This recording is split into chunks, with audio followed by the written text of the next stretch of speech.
నరసింహులు గారికి ధన్యవాదాలు తెలియజేసుకుంటూ ఇదే అంశం మీద బలపరచడానికి తెలంగాణ నుంచి మరొక సీనియర్ నాయకులు అరవింద్ కుమార్ గౌడ్ గారిని వేదిక మీదకు ఆహ్వానిస్తున్నాం.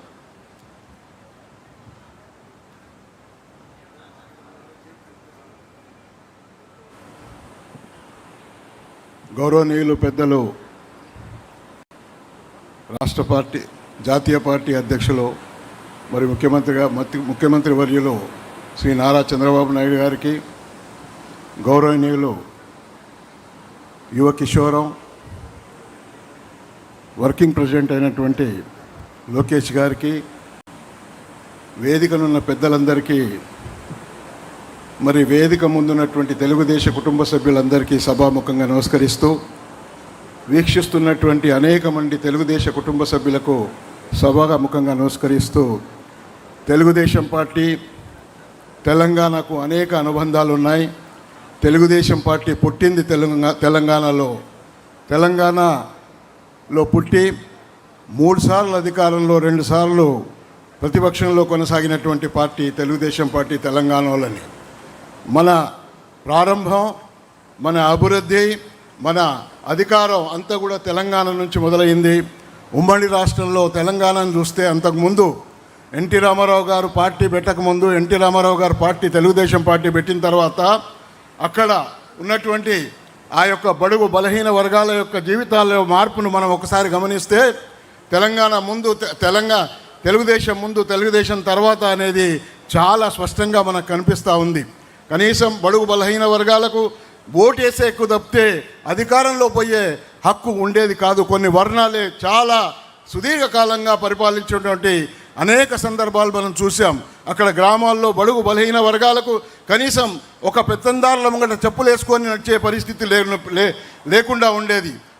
పట్వారీ వ్యవస్థను తెలుగుదేశం పార్టీ స్వర్గీయ ఎన్టీ రామారావు గారు మరి ఏ రోజైతే రద్దు చేశారో ఆ రోజు నుంచి సామాజిక న్యాయం, సేవాభావంతో పుట్టినటువంటి పార్టీ తెలుగుదేశం పార్టీ. కాబట్టి ఆ యొక్క సామాజిక న్యాయం ద్వారా మరి మన పార్టీ నమ్ముకున్న సిద్ధాంతం అన్ని రాజకీయంగా అన్నీ ఉన్నటువంటి ప్రాంతాల్లో అన్నీ ఉన్నటువంటి బడుగు బలహీన వర్గాలు అధికారంలో ఉంటేనే ఆ ప్రాంతాలు బాగుపడతాయనే ఉద్దేశంతో మరి అందరినీ కూడా ఆనాడు 200 మంది యువకులను అన్ని వర్ణాల నుంచి మరి టికెట్లు ఇచ్చి ఎమ్మెల్యేలుగా తయారు చేసి అధికారంలో పెట్టి గుడిసెలో ఉన్నాను కానీ కూడా మంత్రిని చేసినటువంటి ఘనత తెలుగుదేశం పార్టీకి.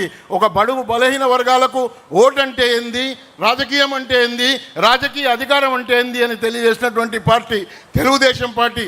ఈరోజు మేము తలెత్తుకొని తిరుగుతున్నామంటే అది తెలుగుదేశం పార్టీ ఆవిర్భావం తర్వాత మరి ఎన్టీ రామారావు గారు పెట్టినటువంటి పార్టీ తర్వాత నేను మనవి చేస్తూ ఉన్నాను. అదేవిధంగా తెలంగాణ ఈరోజు ఆర్థికంగా బలంగా ఉంది అంటే కేవలం అది తెలంగాణలో అనేక కార్యక్రమాలు తీసుకొని మన బాబు గారు ముఖ్యమంత్రి అయినప్పుడు కనీసం ఆయన ఉద్యోగులకు జీతాలు ఇచ్చే పరిస్థితిలో కూడా లేనటువంటి రాష్ట్రాన్ని ఈరోజు సమర్థవంతంగా తన సంస్కరణలు తీసుకొచ్చి ఒకవైపు ఆర్థిక వనరులు సమకూరుస్తూ ఇంకోవైపు సంక్షేమాన్ని నడిపించినటువంటి ఏకైక వ్యక్తి చంద్రబాబు నాయుడు అని చెప్పక తప్పదు.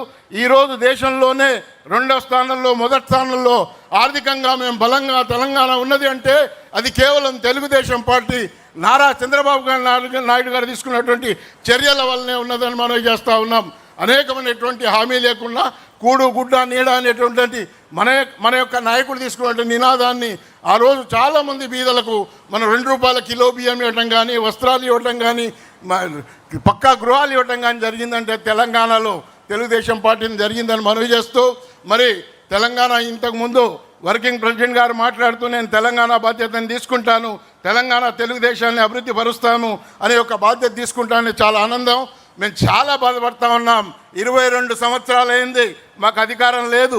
చాలామంది ఇక్కడ అధికారం పొందినటువంటి వ్యక్తులందరూ కూడా లాలూచితోనో దేనితోనో పక్క పార్టీలకు పోయినా మాలాంటి కార్యకర్తలం బీసీలకు న్యాయం చేసినటువంటి పార్టీ, ఎస్సీలకు న్యాయం చేసినటువంటి పార్టీ తెలుగుదేశం పార్టీ అని నమ్మి ఈ పార్టీలోనే మేము కొనసాగుతూ 22 సంవత్సరాలు ఏ అధికారం లేకున్నా, ఏ హోదాలు లేకున్నా మేము కొనసాగుతున్నామంటే కేవలం తెలుగుదేశం పార్టీ మీద అభిమానంతో ఇదే పార్టీలో మాకు న్యాయం జరుగుతుంది.